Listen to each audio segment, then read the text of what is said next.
नमस्कार, आप देख रहे हैं आज तक। आपके साथ मैं हूं सईद अंसारी। स्वागत है आपका खबरदार में। हमारे देश के सबसे बड़े प्रदेश यानी कि उत्तर प्रदेश में चुनाव चल रहा है और उसकी गर्मी अब महसूस भी की जा सकती है। पिछले लगभग 5.25 साल से उत्तर प्रदेश की सरकार चला रही बीजेपी ने अपने विपक्ष को ढेर करने के लिए एक तरफा नहीं 6 तरफा प्रचार शुरू किया। बीजेपी के 6 बड़े दिग्गज अलग अलग जगहों से जन विकास यात्रा पर निकल पड़े। इस यात्रा का लक्ष्य है 14 दिनों के अंदर उत्तर प्रदेश की सभी 403 विधानसभा सीटों को कवर करना। बीजेपी के राष्ट्रीय अध्यक्ष जेपी नड्डा अंबेडकर नगर से यात्रा की कमान संभाल रहे हैं। मथुरा से योगी आदित्यनाथ जन विश्वास यात्रा निकाल रहे हैं। झांसी से यात्रा निकालने की जिम्मेदारी रक्षा मंत्री राजनाथ सिंह को दी गई, तो सड़क परिवहन मंत्री नितिन गडकरी बिजनौर से पार्टी प्रचार की कमान संभाल रहे हैं। महिला बाल विकास मंत्री स्मृति ईरानी गाजीपुर से यात्रा पर निकली और बलिया से पार्टी प्रचार की कमान मध्य प्रदेश के मुख्यमंत्री शिवराज सिंह चौहान ने संभाली। उत्तर प्रदेश के ये 6 स्टार प्रचारक पहली बार में ही प्रचार का ऐसा धमाका करना चाहते हैं जिसकी गूंज उत्तर प्रदेश की जनता के मन में बस जाए, और इसीलिए प्रचार में बीजेपी ने एड़ी चोटी का जोर लगा दिया है।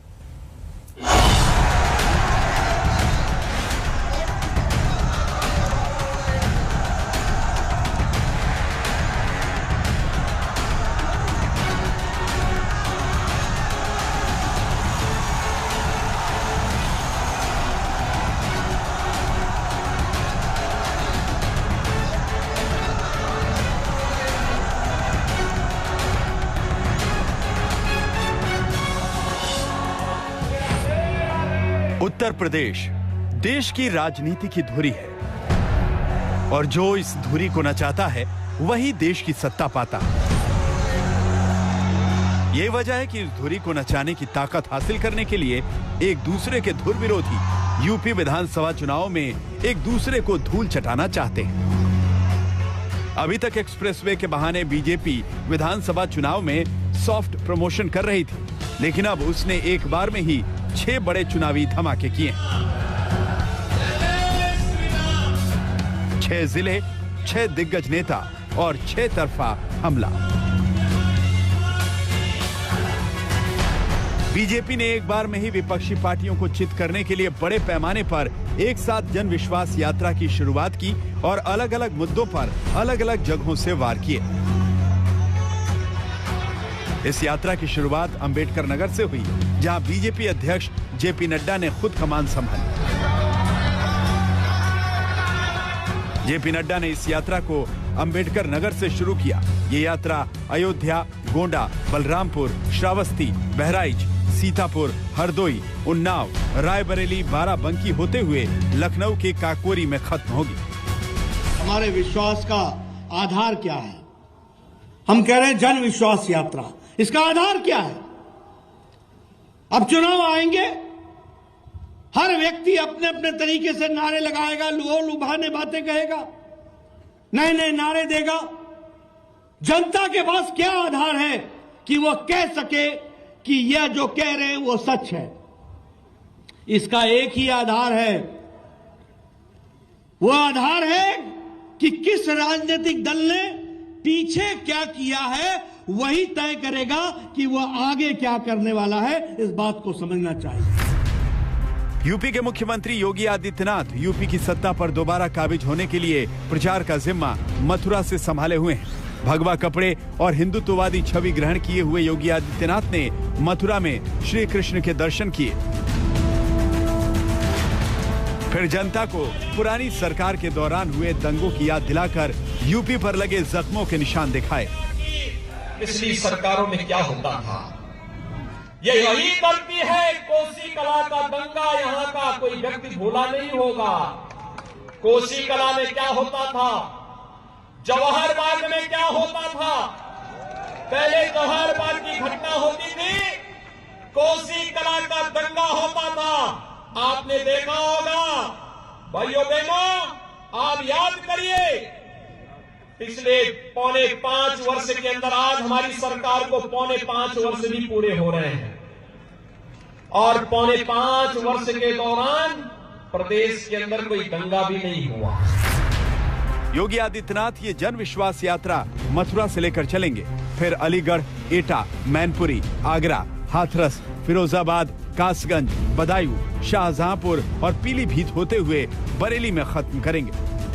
योगी आदित्यनाथ ने आज हरी झंडी दिखाई है जन विश्वास यात्रा को मथुरा में। जी हां, मथुरा इसलिए क्योंकि अयोध्या और काशी के बाद मथुरा का भी नाम सियासी हलकों में बहुत तेजी से इस वक्त लिया जा रहा है। मुख्यमंत्री ने इस यात्रा के जरिए कम से कम पश्चिम के इलाके में अपनी धमक दिखाने की कोशिश की है। जनता का विश्वास फिर से बीजेपी के पक्ष में लाने के लिए झांसी से प्रचार की कमान देश के रक्षा मंत्री राजनाथ सिंह को मिली है। राजनाथ सिंह ने अपने संबोधन में राजनीति का असली मतलब समझाया, साथ ही अनुच्छेद 370 और राम मंदिर का लक्ष्य पूरा करने का दम भरा।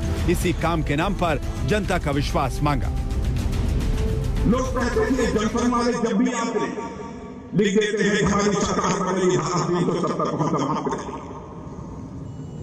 लेकिन भाइयों, आपने देखा 2014 के चुनाव में, 2019 के चुनाव में, लोकसभा चुनाव जो कामयाबी आप लोगों ने दी है, जो आप लोगों ने मोहब्बत और प्यार आप लोगों ने दिया है, जो धारा 370 को समाप्त करने का हमने किया था, वह धारा 370 हम लोगों ने चिट्ठी बजाकर समाप्त कर दिया। राजनाथ सिंह की ये जन विश्वास यात्रा झांसी से शुरू हुई। अब ये ललितपुर, महोबा, चित्रकूट, फतेहपुर, हमीरपुर, जालौन, औरैया, कानपुर देहात, फर्रुखाबाद होते हुए कानपुर में खत्म होगी। केंद्रीय सड़क परिवहन मंत्री नितिन गडकरी पर भी यूपी में बीजेपी की वापसी की जिम्मेदारी तय की गई है। वो बिजनौर से प्रचार की कमान संभाल रहे हैं। उनके साथ यूपी के डिप्टी सीएम केशव प्रसाद मौर्य भी। इस चौथी यात्रा की शुरुआत बिजनौर से हुई, जिसके बाद ये मुजफ्फरनगर, सहारनपुर, बागपत, शामली, गाजियाबाद, गौतम बुद्ध नगर, बुलंदशहर, हापुड़, अमरोहा, मुरादाबाद और संभल होते हुए रामपुर में खत्म होगी।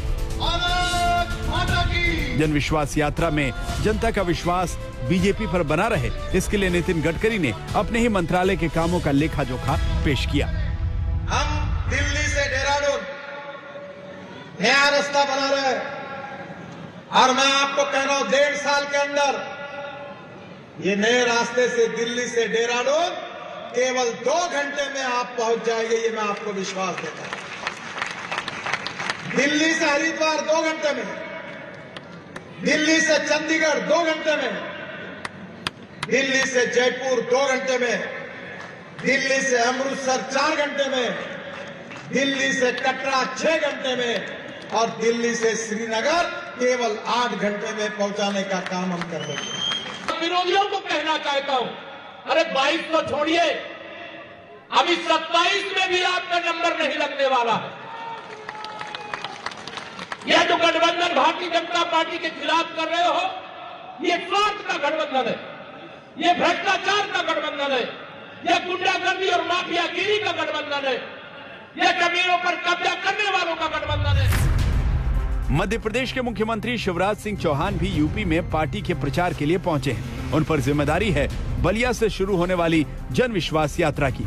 आज वो जब बलिया पहुंचे तो कांग्रेस और समाजवादी पार्टी के परिवारवाद वाली राजनीति पर कटाक्ष किया और कहा कि कांग्रेस ने तो आजादी का गलत इतिहास पढ़ाया है। आप कांग्रेस देख लीजिए, नेता कौन? पंडित जवाहरलाल नेहरू, उसके बाद इंदिरा गांधी जी, उसके बाद राजीव गांधी जी, उसके बाद राहुल गांधी, उसके बाद प्रियंका गांधी और उसके बाद भी लाइन तैयार है। आप सभा में देख लीजिए, नेता कौन? मुलायम सिंह यादव, रामगोपाल यादव और दूसरे चाचा क्या है? शिवपाल यादव, अखिलेश यादव, डिम्पल यादव, धर्मेंद्र यादव और कोई पैदा नहीं हुआ। और एक तरफ भारतीय जनता पार्टी देख लो, हमारे पहले अध्यक्ष डॉक्टर श्यामा प्रसाद मुखर्जी, बताओ उनके वंश का कोई आज दिख रहा है भारतीय जनता पार्टी में? शिवराज सिंह चौहान अपनी इस प्रचार यात्रा को लेकर बलिया से निकले हैं। ये यात्रा मऊ, आजमगढ़, देवरिया, कुशीनगर, महाराजगंज, सिद्धार्थनगर, संत कबीर नगर होते हुए बस्ती तक जाएगी। बीजेपी की जन विश्वास यात्रा की छठी कमान देश की महिला बाल विकास मंत्री स्मृति ईरानी के पास है। उन्होंने गाजीपुर से इस यात्रा की शुरुआत की। उनकी ये यात्रा गाजीपुर से शुरू होकर चंदौली, सोनभद्र, मिर्जापुर, प्रयागराज, कौशाम्बी, भदोही, वाराणसी, जौनपुर, सुल्तानपुर होते हुए अमेठी में खत्म होगी। स्मृति ईरानी अमेठी से ही सांसद हैं। उन्होंने जनता को महिला अधिकारों और महिलाओं पर पुरानी सरकारों के दौरान होने वाले अत्याचारों की याद दिलाई। भूलना मत वो मंजर जब साइकिल के साथ हाथ था और वो हाथ साइकिल पर सवार हमारी मां बहनों का आंचल उड़ाया करता था। भाइयों को आज इस मन से शपथ है, भूलना मत, भूलना मत उत्तर प्रदेश का वो मंजर जब गरीब के बेटों और बेटियों पर लाठी चलाई जाती थी क्योंकि वो सरकारी नौकरी चाहते थे। भूलना मत। बीजेपी अपनी इन यात्राओं को भव्य बनाना चाहती है ताकि जनता के मन में बीजेपी की छाप ईवीएम का बटन दबाने तक रहे और इसीलिए इस यात्रा में बड़ी संख्या में कार्यकर्ता पहुंचे हैं। विपक्ष पर कटाक्ष करके और काम का साक्ष्य पेश करके बीजेपी जनता का विश्वास चाहती है। अंबेडकर नगर से चित्रा त्रिपाठी, बिजनौर से रामकिंकर सिंह और मथुरा से कुमार अभिषेक के साथ आज तक ब्यूरो।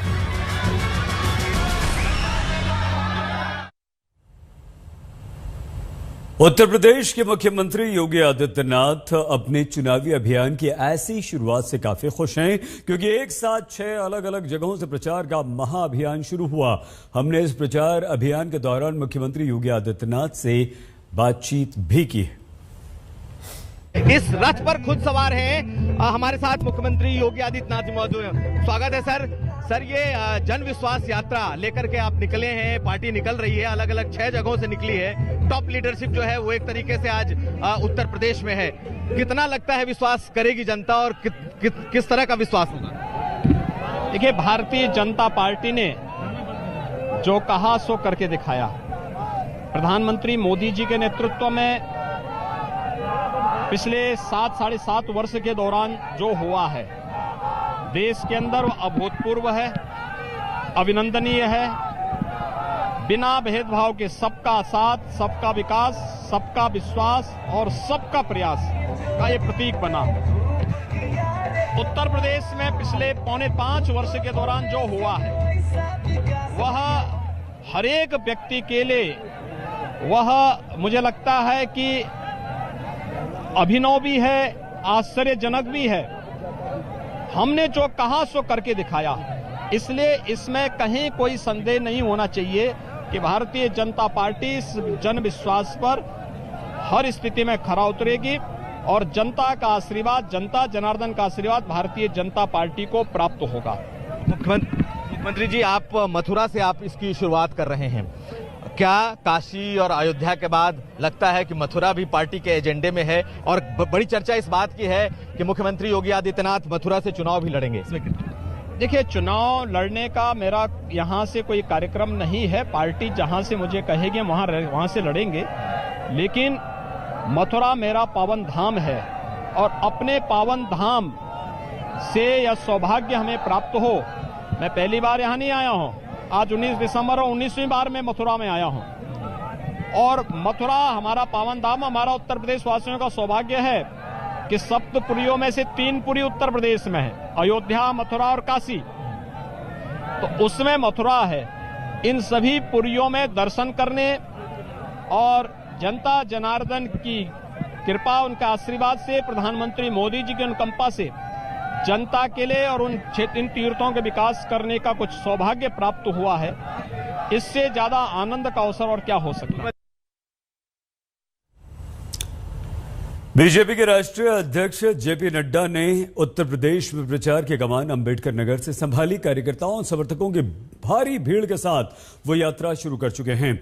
उन्होंने आज तक से बातचीत में कहा कि आमतौर पर सत्तासीन पार्टियां एंटी इनकम्बेंसी के साथ चुनाव में जाती हैं, लेकिन बीजेपी उत्तर प्रदेश में प्रो इनकम्बेंसी के साथ उतरी है।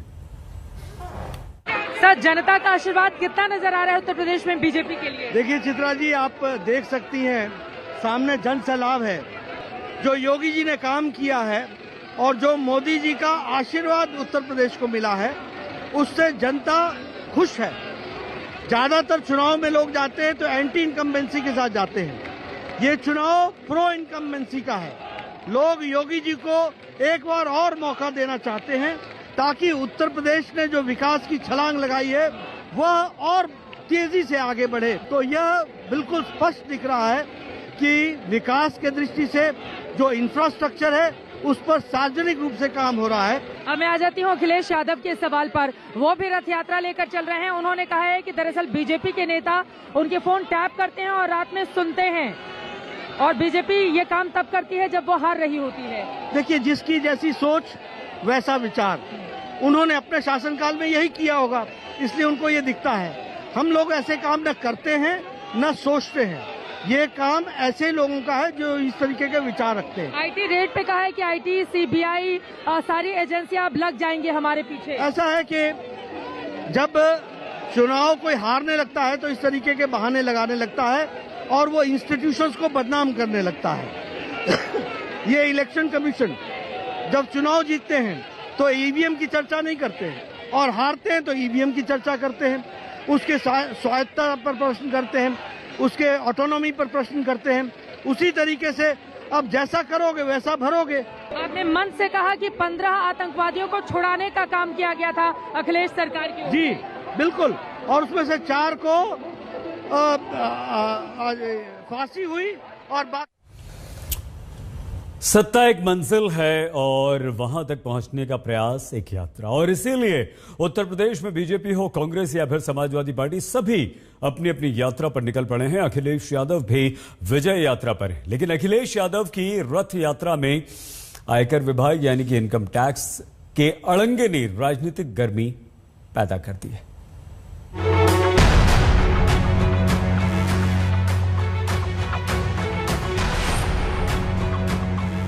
एक तरफ बीजेपी जन विश्वास यात्रा पर है तो दूसरी तरफ अखिलेश यादव विजय रथ यात्रा पर निकले हुए हैं।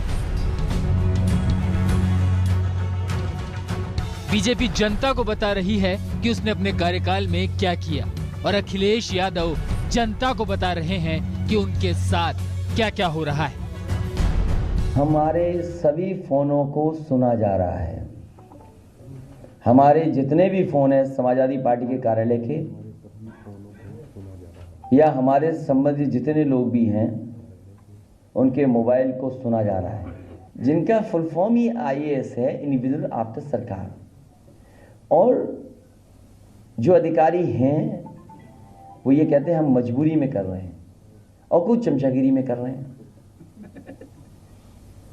कुछ खुश करना चाहते हैं, आखिरी वक्त में भी खुश करना चाहते हैं। प्रदेश की पिछली सरकार के मुखिया अखिलेश अपनी एक चुनावी यात्रा में निकले हुए हैं। इसे वो विजयी रथ यात्रा कहते हैं। बीजेपी की जन विश्वास यात्रा पर उन्होंने तंज किया, बोले कि जैसे जैसे हार सताएगी तैसे तैसे यूपी में बीजेपी नेताओं की संख्या बढ़ती जाएगी। मैंने कई मौकों पर कहा जब आपसे बातचीत हुई कि भारतीय जनता पार्टी को जैसे जैसे हार सताएगी उत्तर प्रदेश में उनके नेताओं की संख्या, उनके मुख्यमंत्रियों की संख्या और दिल्ली से आने वालों की संख्या बढ़ जाएगी। यूपी के चुनावी संग्राम में सत्ता को चुनौती देने वाले अखिलेश यादव जीत से पहले विजय रथ यात्रा निकाल तो रहे हैं, लेकिन इस यात्रा में रंग में भंग तब पड़ा जब उनके करीबियों पर आयकर विभाग के छापे पड़ गए।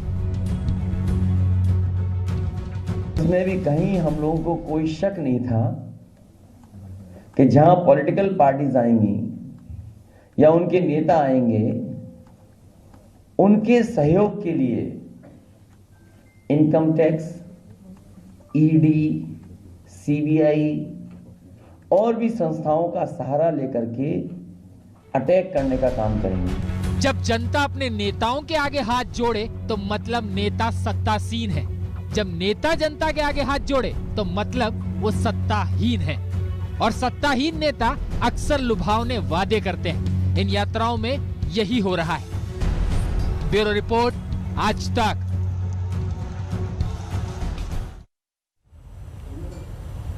प्रियंका गांधी आज अपनी प्रतिज्ञा पद यात्रा पर रायबरेली में थी और यहां के टाउन हॉल में उन्होंने एक सम्मेलन भी किया उत्तर प्रदेश के चुनाव और अपने विरोधियों को लेकर वो क्या सोचती हैं, इस पर हमने प्रियंका से विशेष बातचीत की।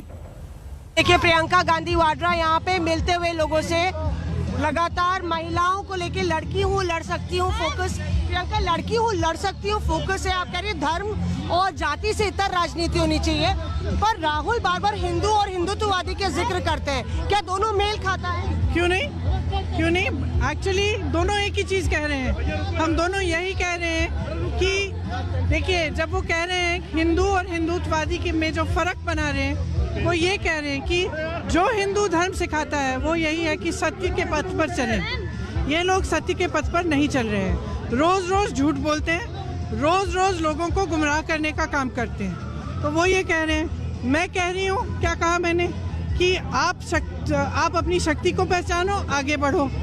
मैं कह रही हूँ कि जो विकास के मुद्दे हैं उसे उठवाओ। कैसे करोगे? अगर नेताओं को सत्य पर के पथ पर चलने पर मजबूर कराओगे तभी। सेम चीज है कि 21 साल की मैरिजेबल एज को लेके बवाल है कि आवारा हो जाएंगी लड़कियां, उम्र क्यों बढ़ा दी, इस तरह के बयान आए हैं सियासतदानों के कि लड़कियां आवारा। कहना चाहती हूँ, जब से हमने ये शुरू किया है ये नारा, तब से सारी पार्टियां कुछ ना कुछ घोषणा करना चाहती हैं, और ये एक अच्छी बात भी है क्योंकि राजनीति में ऐसे ही परिवर्तन आएगा। अगर अब उनको मालूम है कि महिलाएं सशक्त हो रही हैं, तो अब उनको घबराहट हो रही है कि महिलाओं के लिए कुछ घोषणा करें। इसमें तमाम घोषणाएं हो रही हैं। एक तरह से अच्छा है कि राजनीति में महिला की शक्ति पहचानी जा रही है। वही मैं कह रही हूँ बार बार। घाटे की राजनीति आपको लगता है क्योंकि महिलाएं जीतती नहीं है? क्या घाटे की राजनीति आपको लगता है? आप कैसे कह सकती हो? आप महिला हो, कैसे कह सकती हो महिला जीतती नहीं है? तुम संघर्ष नहीं करती हो क्या मौसमी? नहीं, मतलब मैं अपनी बात नहीं कर रही हूँ, मैं जनरली पार्टियां ऐसा नहीं करती हैं। संघर्ष करके आई हो ना? नहीं, सुनो ना, संघर्ष करके आई हो ना, ठीक है? किया है संघर्ष, हर स्टेप पे किया होगा तुमने संघर्ष। उसी तरह जो राजनीति में महिला आएगी, हर स्टेप पे करेगी, एक बार हारेगी, दूसरी बार जीतेगी, कोई बात नहीं, करने दो, आपको मौका करने दो मौका। इस देश की महिलाओं को जो मौका करेगा ना, वो खुद हारेगा। तो इस तरह से प्रियंका गांधी वाड्रा ने आज तक से एक्सक्लूसिव बातचीत में दो टूक कहा, जिसको मजाक उड़ाना है उड़ाए, जो जब महिलाएं राजनीति में आएंगी तो वो असल संदेश जनता को और उन लोगों को देंगी। प्रियंका गांधी आज तक से एक्सक्लूसिव बातचीत में। कैमरा पर्सन पवन के साथ मौसमी सिंह, रायबरेली, आज तक। क्या हमारे देश में कोरोना की तीसरी लहर का आना तय है? हमारे देश में जिस स्पीड से ओमिक्रॉन के मामले बढ़ रहे हैं, उससे आज हर किसी के मन में ये प्रश्न जरूर उठ रहा है।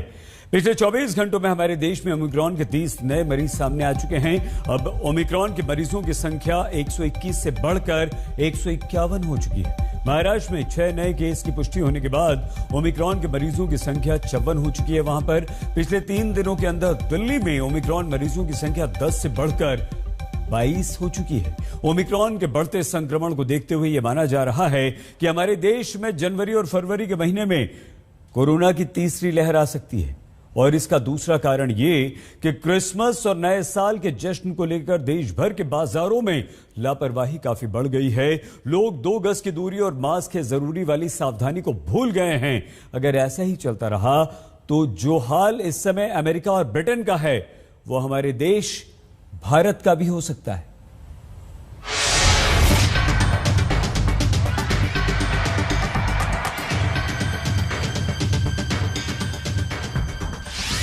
दो दिसंबर को 2 केस, 5 दिसंबर को 21, 15 दिसंबर को 65 केस और अब 19 दिसंबर को 151 केस।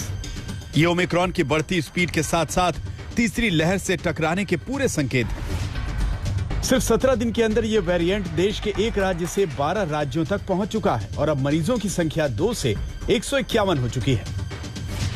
फिर चाहे वैक्सीन लगी हो या ना लगी हो, ऐसा लगता है कि नए वेरिएंट का हमला तय है।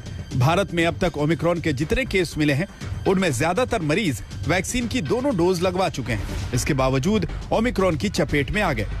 यही वजह है कि ज्यादातर एक्सपर्ट्स देश में तीसरी लहर की भविष्यवाणी कर चुके हैं। WHO ने अपनी नई एडवाइजरी में लोगों से यह अपील की है कि ओमिक्रॉन को हल्के में लेकर लापरवाह न हो जाएं, क्योंकि ओमिक्रॉन से जुड़े सारे तथ्य अभी सामने नहीं आए। There is an urgent need for both dosages to be given to the remainder of the eligible susceptible population. That's step one. Massive vaccination drive, even forced if needed. That's number one. And number two, some kind of a regulation or binding coming from the government on movement of people and COVID appropriate behavior. If people are not doing it on their own, maybe it needs to be enforced by whatever. The time to act is now. एक तरफ पूरी दुनिया को WHO की चेतावनी और दूसरी तरफ भारत में तेजी से बढ़ते ओमिक्रॉन के मरीजों की संख्या देश में तीसरी लहर की आशंका को पक्का कर रही है। इसीलिए सरकार ने एडवांस प्लानिंग शुरू कर दी है। यह दिल्ली सरकार और सामाजिक संस्था डॉक्टर्स फॉर यू द्वारा खेलगांव में तैयार किया गया कोविड हॉस्पिटल है। इस हॉस्पिटल में ऑक्सीजन प्लांट से लेकर ऑक्सीजन सिलेंडर की व्यवस्था की गई है। कोरोना की दूसरी लहर से सबक लेते हुए इस अस्पताल में 1000 एलपीजी क्षमता के 3 ऑक्सीजन प्लांट हैं, जिसमें करीब 300 बेड्स पर 24 घंटे ऑक्सीजन दी जा सकती है। और मेरे ठीक पीछे आप ये ऑक्सीजन प्लांट देख रहे हैं। इस वक्त हम मौजूद हैं CWG गांव में। ये गांव वो जगह है जहां पर अस्थायी तौर पर कोरोना का अस्पताल बनाया गया था। और बता दें कि इस तरह के जो ऑक्सीजन प्लांट है वो बड़ी संख्या में यहाँ पर तैयार किए गए हैं। कॉमनवेल्थ विलेज में बनाए गए इस खास कोविड हॉस्पिटल में करीब 100 बेड का इंतजाम है और यहाँ हर बेड को ऑक्सीजन प्लांट से कनेक्ट किया गया है। अगर अस्पताल में मरीजों की संख्या बढ़ती है तो यहाँ 2 दिन के अंदर कंप्लीट ऑक्सीजन फैसिलिटी के साथ 500 बेड्स तैयार किए जा सकते हैं। इसके अलावा अस्पताल में अलग से ऑक्सीजन सिलेंडर की व्यवस्था की गई है। तो लगभग 200 से 300 बेड्स ऐसे बनाए गए हैं जिनके ऊपर ये ऑक्सीजन पाइपिंग जो हमारी जो बाहर 3 ऑक्सीजन प्लांट्स हैं उनके साथ कनेक्टेड है। तो यानी कि अगर मरीज को 24 घंटे भी ऑक्सीजन की जरूरत पड़ी तो ये भी कर सकते हैं। एक तरफ सरकार तीसरी लहर के खतरे को देखते हुए तैयारी शुरू कर चुकी है, तो ऐसे बहुत से लोग हैं जो अभी भी दूसरी लहर की तबाही को देखने के बाद भी तीसरी लहर के खतरे से बेखबर हैं। बाजार में बिना मास्क और 2 गज की दूरी वाली सावधानी के साथ समझौता कर चुके हैं। सबसे ज्यादा खतरे की बात यह है कि देश में अभी बहुत से लोगों को दूसरी डोज लगी भी नहीं है, जो सार्वजनिक जगहों के लिए बड़ा खतरा है। हम क्या करते हैं, हम नीचे से ही उनका पूरा चेकअप मतलब वो करते हैं, टेम्परेचर चेक करते हैं। टेम्परेचर इज गुड, उसके बावजूद उन्होंने मास्क पहना हुआ है, या तो वो कैरिंग करके आ रहे होंगे सैनिटाइजर, या हम अपने पास रखते हैं। हम उनको सैनिटाइज भी करते हैं, उनका जो मास्क प्रॉपर पहनते हैं। प्लस अगर उनका टेम्परेचर ठीक है, लाइक दे आर नॉट थोड़ा सा भी गर्म नहीं है, बुखार नहीं है उनको, मतलब हेल्थी है, देन वी अलाउ देम। अगर ऐसा भी कुछ लगता है, नीचे हमारे we have people downstair, if they feel that they are not comfortable, they have some sort of feeling of fever, तो हम उनको मना कर देते हैं। ओमिक्रॉन का खतरा बढ़ता जा रहा है। कुछ लोग मास्क नहीं पहन रहे हैं, लेकिन यहाँ के रेस्टोरेंट ओनर्स का कहना है कि फिलहाल वो लोगों से ये नहीं पूछ रहे कि उन्होंने वैक्सीन लगाई है या नहीं। वीकेंड्स पर जब रश ज़्यादा होता है ये करना पॉसिबल भी नहीं है, कईयों ने कहा, लेकिन उन्होंने कहा कि थर्मल स्क्रीनिंग और सैनिटाइजेशन अभी भी जारी है। लेकिन जैसे विकसित देशों में हो रहा है, वैक्सीन पासपोर्ट को अनिवार्य किया गया है कई सारी पब्लिक प्लेसेस में। भारत में शहरों में अभी ये जो निर्णय है नहीं लिया गया है। इसमें कोई शक नहीं कि ओमिक्रॉन अब तक का सबसे तेज फैलने वाला वेरिएंट है, लेकिन दूसरा पहलू ये भी है कि लोग कोरोना को लेकर अब फिर से लापरवाही करने लगे हैं। देश के अलग अलग राज्यों के साथ राजधानी दिल्ली में भी कोरोना का जो आंकड़ा है वो 100 के करीब पहुंचता हुआ नजर आ रहा है। और इसी आंकड़े के बीच बेपरवाह लोग कोरोना की तीसरी लहर को कभी भी दस्तक दे सकते हैं। इस वक्त हम मौजूद हैं दिल्ली के सरोजनी नगर मार्केट में। चारों तरफ जो आप भीड़ देख रहे हैं वो कोरोना की तीसरी लहर को कभी भी दस्तक दे सकती है, क्योंकि 2 गज की दूरी और सोशल डिस्टेंसिंग और मास्क जैसे नियमों को पालन यहाँ पर लोग करते हुए नजर नहीं आ रहे हैं। चारों तरफ आप देखेंगे कि किस तरीके से आज रविवार का दिन है और भारी भीड़ बाजार के अंदर जो है वो चारों तरफ देखने को मिल रही। IIT कानपुर के मुताबिक जनवरी और फरवरी में तीसरी लहर आने की संभावना है और नीति आयोग भी देश में रोजाना 14 लाख केस की आशंका जता चुका है। इसके अलावा देश में ओमिक्रॉन के कुछ ऐसे भी केसेस मिले हैं जिनकी विदेशों से कोई ट्रैवल हिस्ट्री नहीं है। इसीलिए देश में ओमिक्रॉन की कम्युनिटी स्प्रेड का खतरा बढ़ गया है और अगर ओमिक्रॉन और डेल्टा स्ट्रेन मिलकर किसी को संक्रमित करते हैं तो कोरोना का नया सुपर वेरिएंट बन सकता है। तो जहाँ तक आपने सुपर स्ट्रेन जो आपने नाम दिया है डेल्टा ओमिक्रॉन का, अगर आप मुझसे थ्योरी में पूछते हैं, yes there is a theoretical possibility. और ये ना तो पहला वेरिएंट है जो आया और ना ही आखिरी वेरिएंट है जो आया है। मुझे लगता है कि आने वाले समय में और वेरिएंट आते रहेंगे। वो इनके कॉम्बिनेशन से हैं, अलग से हैं, कैसे हैं, ज़्यादा तेज हैं, ज़्यादा तेजी से फैलते हैं, ज़्यादा मौत करते हैं, ज़्यादा बीमारी करते हैं, कम बीमारी करते हैं, कम मौत करते हैं, वैक्सीन कम्युनिटी को इवेट कर जाते हैं। ये सारी बातें कहना थोड़ा सा जल्दबाजी होगा। टेस्टिंग और वैक्सीन ओमिक्रॉन से लड़ने के दो सबसे बड़े हथियार हैं, लेकिन अब एक्सपर्ट्स भी मान रहे हैं कि नए वेरिएंट पर वैक्सीन का असर कम हो सकता है। इसलिए ये लड़ाई आपकी सावधानी और सतर्कता के कंधों पर आकर टिक गई। जरूरी है कि भीड़ भाड़ से बचा जाए और चेहरे से मास्क बिल्कुल न हटाया जाए। आपकी सावधानी ही इस संकट से बचा सकती है। मिलन शर्मा और पंकज जैन के साथ आज तक ब्यूरो।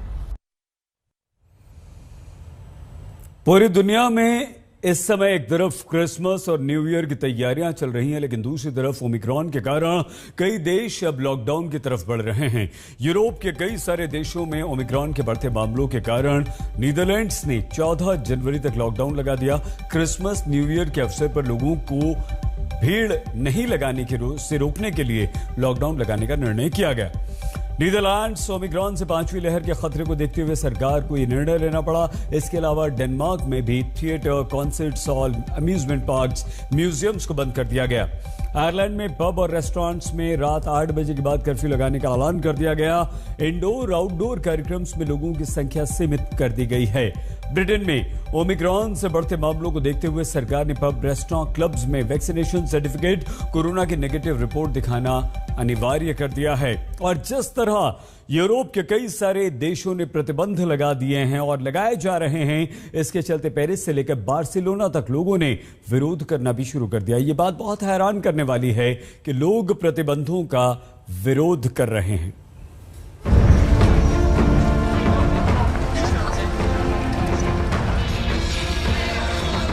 पूरी दुनिया में ओमिक्रॉन का खतरा बढ़ रहा है। नए संकट से बचने के लिए दुनिया भर की सरकारें फिर से लॉकडाउन की तरफ बढ़ रही हैं। क्रिसमस और नए साल का जश्न मनाने के लिए लोग बेताब हैं, इसलिए पूरे यूरोप में सख्ती बढ़ा दी गई। लेकिन फ्रांस के लोगों को सरकार की ये सख्ती बहुत चुभ रही है, इसलिए पेरिस की सड़कों पर भारी संख्या में विरोध प्रदर्शन जारी है। ये लोग इसे अपनी स्वतंत्रता के अधिकार पर सरकार की तानाशाही मान रहे हैं। Je souhaite en fait protéger notre liberté. मैं अपनी स्वतंत्रता की रक्षा करना चाहता हूं और मैं सोशल पास को रोकना चाहता हूं। आज हमारे पास एक हेल्थ पास है जो वैक्सीनेशन पास बन जाएगा और कल एक सोशल पास, सामाजिक अधिकार रखने के लिए एक पास, यात्रा करने के लिए। मैं इस तरह की दुनिया में रहने से इनकार करता हूं। फ्रांस के लोगों का यह विरोध उनकी जिंदगी पर बहुत भारी पड़ सकता है। इसके बाद भी लोग वैक्सीन का विरोध कर रहे हैं, जबकि ये अच्छी तरह मालूम है कि ब्रिटेन में ओमिक्रॉन बेकाबू हो चुका है। ओमिक्रॉन के बढ़ते मामलों की वजह से फ्रांस ने ब्रिटेन से आने जाने के लिए यात्रा पर रोक लगा दी है। जो लोग इमरजेंसी कारणों से यात्रा कर रहे हैं, उन्हें फ्रांस पहुंचने पर 48 घंटे के आइसोलेशन में रहना होगा। ब्रिटेन से आने वाले यात्रियों को 24 घंटे पुरानी कोविड नेगेटिव रिपोर्ट पेश करनी होगी। इतना ही नहीं, फ्रांस में क्रिसमस और नए साल के जश्न को देखते हुए पूरे देश में आतिशबाजी पर बैन लगा दिया गया है, ताकि लोग सार्वजनिक जगहों पर इकट्ठा न हो। इन पाबंदियों की वजह से पेरिस से लेकर बार्सिलोना तक लोगों ने विरोध शुरू कर दिया है। हैरान करने वाली बात यह है कि ये लोग वैक्सीन का विरोध कर रहे हैं। ओमिक्रॉन का खतरा बहुत बड़ा है, इससे आपको बचना है। हम बहुत छोटे से ब्रेक के लिए यहां पर रुक रहे हैं। आप प्लीज अपना बहुत ख्याल रखिएगा। देखते रहिए आज तक।